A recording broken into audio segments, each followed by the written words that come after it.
Assalamualaikum warahmatullahi wabarakatuh. Pertemuan kali ini kita akan membahas tentang garis bagi sudut. Ini lanjutannya dari jadi menggunakan aturan jarak dari suatu titik ke garis. Nah, garis bagi sudut itu adalah sini sudah bisa kalian baca. Jadi garis bagi sudut adalah tempat kedudukan titik-titik yang berjarak sama terhadap kedua garis yang mengapit sudut tadi. Sekarang perhatikan pada gambar 3.12 ini. Misalkan di sini ada dua garis, yaitu garis L1, kemudian ada garis L2. Nah, dari dua garis yang berpotongan ini membentuk suatu sudut. Untuk L1 dan L2 membentuk sudut. Nah, di sini. Nah, karena dua garis yang berpotongan ini ternyata tidak hanya ada satu sudut, tapi ada sini kalau kita lihat ada 4 sudut. Ini yang pertama, kemudian sudut kedua, ketiga, dan keempat. Tapi dari keempat sudut ini itu besarnya ada dua yang sama. Jadi untuk sudut yang di sini sama dengan sudut yang ini, kemudian sudut yang ini sama dengan besarnya sama dengan sudut yang di sini. Karena apa? Karena ini merupakan dua sudut yang saling bertolak belakang. Kita ingat dulu waktu di geometri Euclid ya. Nah, sekarang kita kembali ke garis bagi sudut. Ini tempat kedudukan titik-titik yang berjarak sama terhadap kedua garis yang mengapit sudut. Sekarang kita ambil salah satu, yaitu misalkan sudut yang ini. Nah, sudut yang di sini itu diapit oleh garis L2 dan juga L1, maka garis bagi sudutnya adalah B1 ini. Ini garis bagi sudut.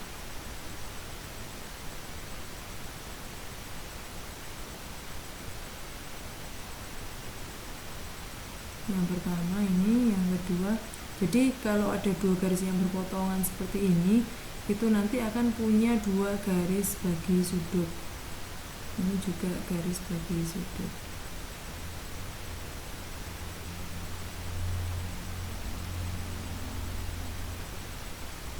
Yang kedua, jadi ini B2 dan B1 merupakan garis bagi sudut. Nah, ini tempat kedudukan titik-titik yang berjarak sama. Misalkan pada garis bagi sudut 1 diambil sebarang titik, karena ini satu garis itu kan ada banyak sekali titiknya. Misalkan kita ambil satu, yaitu titik P1 di sini. Nah, ini adalah titik P1. Titik P1 ini ada pada garis bagi sudut. Sesuai definisinya, setiap titik yang ada pada B1 ini itu pasti akan memiliki jarak yang sama terhadap garis yang mengapit sudut tadi.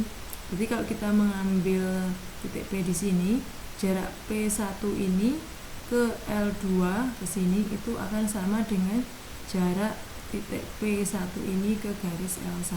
Begitu juga dengan titik-titik yang lain yang ada di sepanjang garis B1 ini, pasti akan berjarak sama. Begitu juga kalau kita melihat pada garis bagi B2 di sini, itu juga akan sama. Misalkan diambil sebarang titik P2 di sini, maka jika kita mencari jarak dari P2 ke L1 akan sama dengan jarak dari P2 ke L2. Jadi ini gambaran bahwa kalau ada dua garis berpotongan akan punya garis bagi sudut. Itu. Kita lanjutkan pada pembuktian rumus persamaan garis bagi sudut antara dua garis. Nah, di sini kita gunakan gambar 3.12 ini.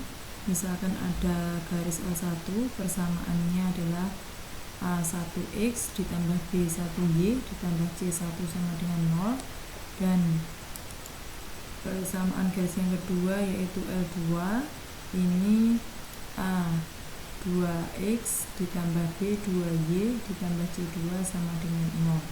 Nah, dari dua garis ini kalau kita mau mencari rumus persamaan garis baginya, kita akan menggunakan jarak titik ke garis atau jarak garis ke titik. Nah, ini misalkan dari dua garis tadi membentuk suatu sudut, kemudian sudut alfa, di sudut alfanya bisa di sini atau di sini atau di sini.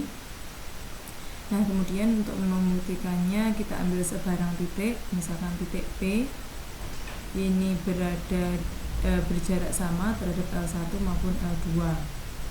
Nah, jadi jarak titik P ke L1, kita ingat kembali rumus jarak titik ke garis, berarti yang atas ini adalah persamaan garis L1-nya, kemudian X dan Y-nya ini kita substitusi dari koordinat titik P-nya yang kita ukur jarak titiknya tadi ke garis L1. Yang bawah ini adalah koefisien dari persamaan garis L1. Kemudian P itu sendiri juga berjarak sama terhadap garis L2. Nah, sehingga dengan cara yang sama kita substitusi ke rumus jarak titik ke garis, tinggal kita tuliskan persamaan garis L2-nya di sini. X ini, X dan Y-nya itu berasal dari koordinat titik P. Nah, karena titik P tadi itu berjarak sama terhadap L1 maupun L2, kita bisa menulis secara umum seperti ini. Nah, jadi jarak titik P ke L1 sama dengan jarak titik P ke L2. Bisa kita pindahkan dari persamaan 1 ke persamaan 2. Nah, di sini ini ada tanda plus minusnya sama di sini. Ini nanti jika kita gunakan kedua-duanya, ini akan muncul 4. Nah, ini kan sebenarnya di sini ada 4 toh. Yang ini, yang ini, yang ini, yang ini. Tapi sebenarnya 2 ini kan satu garis yang sama, B2. Yang ini juga satu garis yang sama yaitu B1.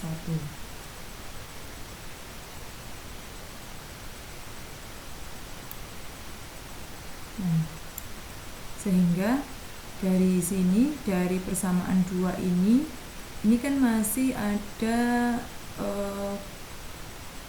indeks P-nya, artinya menunjukkan indeks P itu berasal dari koordinat titik P. Nah, karena ini rumus itu kan berlaku secara umum, sehingga koordinat titik P ini dijalankan. Apa artinya dijalankan di sini? Dijalankan di sini itu maksudnya adalah, jadi kan titik P tadi sebarang titik pada garis bagi. Misalkan kita pilih yang B1 ataupun P2 itu kan sama saja. Misalkan ada titik P pada B1. Yang maksudnya titik P itu dijalankan, itu artinya titik P ini mewakili seluruh titik-titik yang ada di garis B1 ataupun di garis B2. Arti dari titik P yang dijalankan tadi. Sehingga kita tinggal menghilangkan indeks P kecil ini untuk mendapatkan rumus umumnya. Itu arti dijalankan itu mewakili seluruh titik-titik yang ada di garis bagi. Nah, karena ini, jika koordinat titik P dijalankan, maka kita akan mendapatkan persamaan garis bagi sudut yang secara umum ini dituliskan pada persamaan 3. Nah, loh, kenapa di sini itu tidak, tanda plus minusnya tidak digunakan, tapi yang dipilih adalah yang di sebelah kanan menggunakan tanda plus minusnya ini? Nah, kalau kita lihat lagi, sekarang kita kembali ke gambar 3.12 ini. Nah, di sini tadi garis bagi sudutnya kan ada 2. Jika kita menggunakan seluruh tanda plus minusnya ini, baik di ruas kiri maupun di ruas kanan, nanti tetap akan menghasilkan 2 persamaan garis yang sama. Jadi kalau kita menggunakan tanda plus minusnya di kiri dikasih plus minus juga, yang di ruas kanan juga tetap diberi tanda plus minus, nanti kita memang mengerjakannya 4 kali, tapi nanti persamaan garisnya hanya akan ada 2, sehingga kita pilih salah satu yang diberi tanda plus minus. Anda boleh memilih pada ruas sebelah kiri ini. Jadi misalkan Anda memilih tanda plus minusnya di sini, maka yang di sebelah ruas kanan ini tanda plus minusnya harus dihapus. Kalau Anda memilih yang di ruas kanan yang tanda plus minusnya dicantumkan, nah berarti yang di ruas sebelah kiri tanda plus minusnya harus dihapus, sehingga nanti tetap 2 garis yang berpotongan membentuk garis bagi sudut, itu nanti garis bagi sudutnya persamaannya hanya ada 2. Kalau dilihat dari ilustrasi gambarnya itu ya B1 dan B2. Saya kira cukup jelas. Nanti jika masih kurang jelas bisa kita bahas di forum diskusi.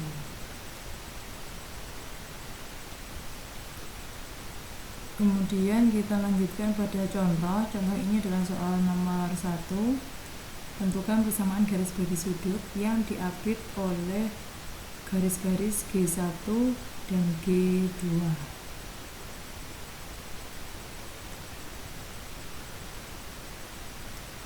Kita substitusikan persamaan garis G1 dan G2 ke rumus pada persamaan 3 ini.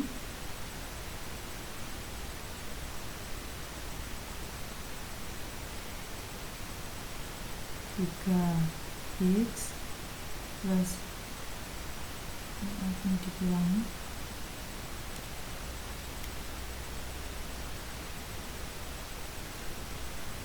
X dikurangi 4Y ditambah 8 per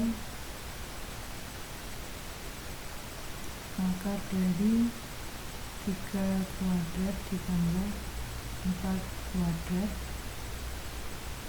sama dengan plus minus dari 5x ditambah 12y ditambah 15 per akar 5 kuadrat ditambah 12 kuadrat.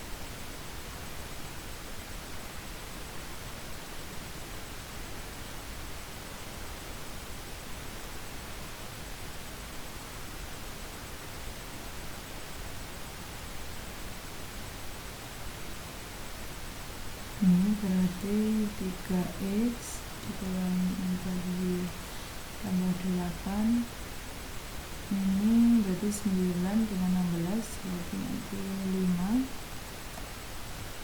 Ini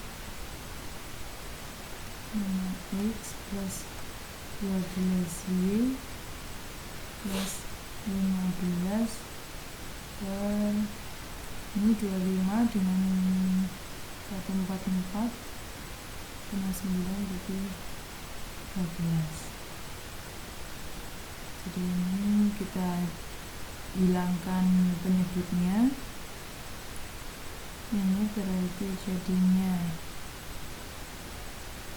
39x dikurangi 52y ditambah dengan 104. Nah, ini 25x ditambah 60y ditambah 75. Tanda plus minus ini menunjukkan nanti ada 2 persamaan garis bagi. Sekarang untuk persamaan garis bagi yang pertama, sekarang kita ambil yang plusnya, berarti persamaan yang pertamanya adalah ini persamaan bagi itu berarti 39x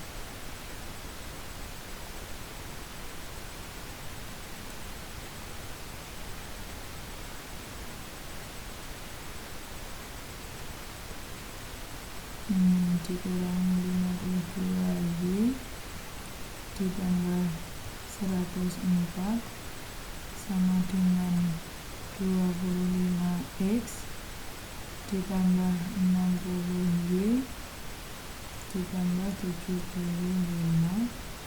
Kita kelompokkan menjadi satu row saja, berarti ini tinggal 14x dikurangi 112y ditambah dengan 29 sama dengan 0. Ini adalah persamaan garis bagi sudut yang pertama. Kemudian persamaan garis bagi sudut yang kedua, berarti kita menggunakan tanda negatifnya itu kita kalikan ke bagian luas kanan semua, yaitu 39x dikurangi 52y ditambah 104 sama dengan negatif 25x dikurangi 60y dikurangi 75. Ini jadinya 64x ditambah 8y ditambah dengan 179 sama dengan 0. Jadi ini dua persamaan garis bagi yang ditanyakan.